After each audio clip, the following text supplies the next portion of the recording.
Pennsylvania Sea Grant hosts Aquatic Invasive Species, or AIS, workshops for conservation and resource management professionals. At these workshops, we focus on identification skills and best management practices for managing aquatic invasive species. We are focusing on identifying many different species, such as invasive plants, invasive crayfish, invasive turtles, and invasive fish, and even invasive snails. We also highlight several local projects that are critical for AIS management. It's an honor to be here also. I've been working in aquatic plants for maybe 7 years. Early detection and rapid response in Ohio's Lake Erie Basin. But increasingly, these plants don't really follow the watershed boundaries that we've set up. They get moved around by various means, and so anybody have a favorite aquatic plant that they would like to share? And every water body is unique. Although the prescription can be similar for certain plants, knowing more about the water body, inflows, outflows, mixing, wave action, depth, temperature, these can all help you hone your management technique. And don't skimp on early detection. It's pretty important to catch these plants early so that management costs, we believe, will be reduced if you do decide to take action.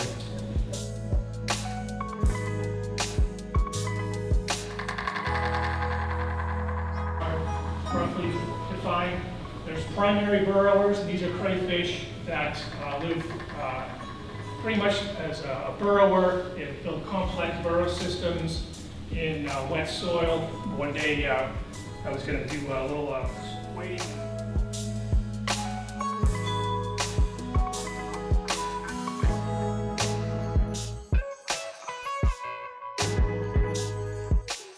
Very similar, like I say, very similar to a slider, but it doesn't have the red stripe and more sparse striping of the head. And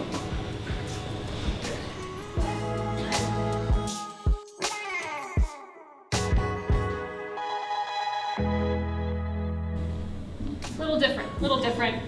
And of course, this is Chinese mystery snail. Doesn't get quite as big as the Japanese mystery snail does. The main difference between the two is in the spire. You can also see the Chinese mystery snail has a lot more shouldering to those whorls compared to this guy.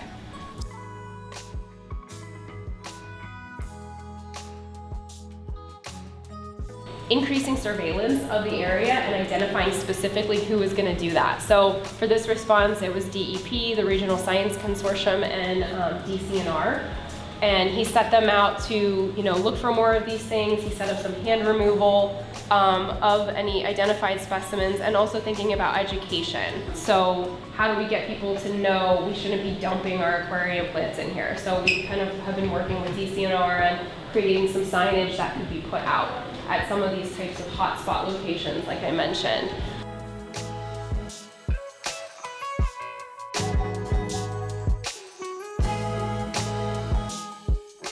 One of the most critical steps in the management of aquatic invasive species is identification and reporting. Workshop attendees learn how to identify some of these common invaders and how to report new sightings of those invaders through the Pennsylvania Sea Grant Field Guide app, the Invasive Species Hotline, and the Pennsylvania Fish and Boat Commission online reporting form. Getting workshop participants outside to see a local success story of invasive species management is a huge asset to the workshops. Seeing the results of a great management plan enacted by local agencies and their partners provides a lot of hope for the attendees. Here, we visited Presque Isle State Park and learned about the AIS management being completed by DCNR and many of their local partners. This project helps to control the presence of Phragmites, narrow-leafed cattail, and many other aquatic invaders.